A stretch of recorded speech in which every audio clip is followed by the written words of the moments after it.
गांव में रहने वाला एक नौजवान लड़का पुरानी बुरी यादों को ना भूल पाने और एक ही चीज के बारे में बार बार सोचने की आदत से परेशान था।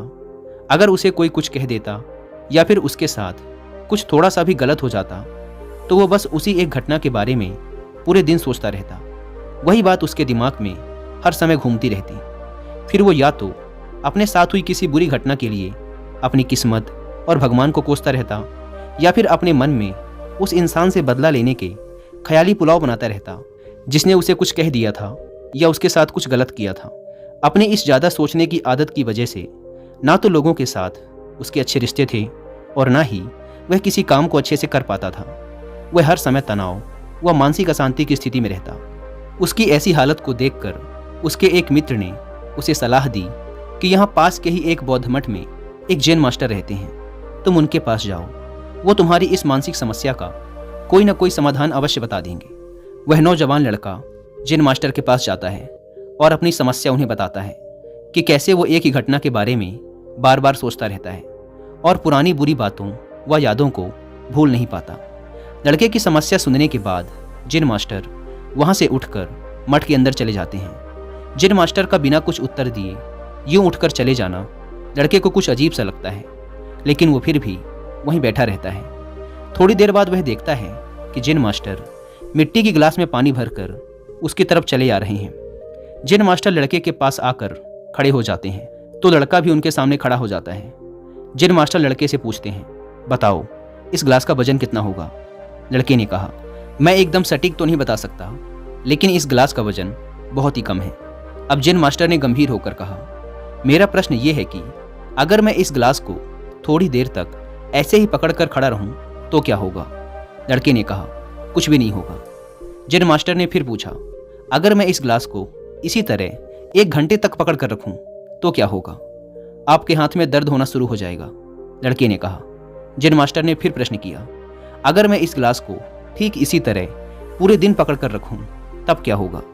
आपके हाथ में बहुत ही भयंकर दर्द होना शुरू हो जाएगा।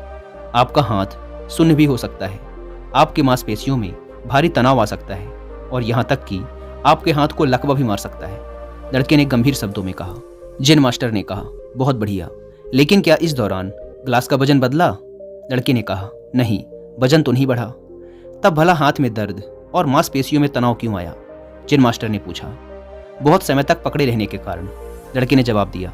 जैन मास्टर ने फिर प्रश्न किया, अब इस दर्द से छुटकारा पाने के लिए मैं क्या करूं? गिलास को नीचे रख दीजिए। लड़के ने कहा। जैन मास्टर ने कहा, बिल्कुल सही, और जीवन की परेशानियां भी कुछ इसी तरह होती हैं। इन्हें कुछ देर तक अपने दिमाग में रखिए और लगेगा कि सब कुछ ठीक है। उनके बारे में ज़्यादा देर तक सोचिए और आपको पीड़ा होने लग जाएगी, और इन्हें और भी देर तक अपने दिमाग में रखिए, फिर ये आपको अशांत व पागल करने लग जाएंगी और आप कुछ भी नहीं कर पाएंगे। जैन मास्टर ने लड़के की तरफ इशारा करते हुए कहा, अपने जीवन की पिछली गलतियों और घटनाओं के बारे में सोचना जरूरी है, लेकिन उससे भी ज़्यादा जरूरी है उनसे सीखकर आगे बढ़ना। अगर तुम एक ही बात को पकड़कर बैठे रहते हो तो ठीक उस गिलास की तरह यह भी तुम्हारे जीवन में दर्द पैदा कर देगा। अगर तुम आज अपने अतीत को लेकर बैठे रहते हो तो ये आज भी तुम्हारे हाथ से निकल जाएगा और फिर तुम भविष्य में इसके लिए पश्चाताप करोगे। तुम अपने अतीत के लिए जैसा इंसान बनना चाहते हो या फिर जिन गलतियों के लिए पश्चाताप कर रहे हो, तो तुम आज से ही वैसा इंसान बनने का प्रयास करो और कोशिश करो कि आज तुम वैसी गलतियां ना करो जिसके लिए तुम्हें भविष्य में पछताना पड़े। इसलिए चिंता करना बंद करो और अपने आज के कर्मों पर ध्यान दो, क्योंकि चिंता व्यक्ति को उसकी चिता तक ले जाती है। दोस्तों, चिंता करने की आदत को छोड़कर एक खुशहाल जीवन कैसे जिया जाए, इस पर विश्व प्रसिद्ध लेखक डेल कार्नेगी ने एक बहुत ही अच्छी किताब लिखी है जिसका नाम है how to stop worrying and start living, यानी चिंता छोड़ो, सुख से जियो। अब तक 10 मिलियन से ज़्यादा लोग इस किताब को पढ़ चुके हैं, और अगर आपके पास इसे पढ़ने का टाइम नहीं है तो आप हिंदी में इस पूरी किताब को सुन भी सकते हैं कुकू एफएम ऐप पर। इस किताब में चिंता करने की आदत से छुटकारा पाने के कई सारे तरीके बताए गए हैं। मैंने भी इस किताब को 2 बार सुना है, और अगर आप चाहें तो आप भी कुकू एफएम को डाउनलोड करके ये किताब और ऐसी ही हजारों किताबों को ऑडियो फॉर्म में सुन सकते हैं, वो भी अपनी मनपसंद लैंग्वेज में। कुकू एफएम, जो कि इंडिया का सबसे बड़ा ऑडियो बुक प्लेटफॉर्म है, उसके पूरे साल भर का सब्सक्रिप्शन पड़ता है सिर्फ 399 रुपीज़ का, लेकिन इसमें भी आप 200 रुपये बचा सकते हैं अगर आप यूज़ करते हैं कूपन कोड WI200, और आपको इसका ईयरली सब्सक्रिप्शन पड़ेगा 399 की बजाय सिर्फ ₹199 में। लेकिन जल्दी कीजिएगा क्योंकि यह ऑफर सिर्फ पहले 250 यूजर्स को ही मिल पाता है। ऐप को डाउनलोड करने की लिंक भी आपको डिस्क्रिप्शन एंड फर्स्ट कमेंट पर मिल जाएगी।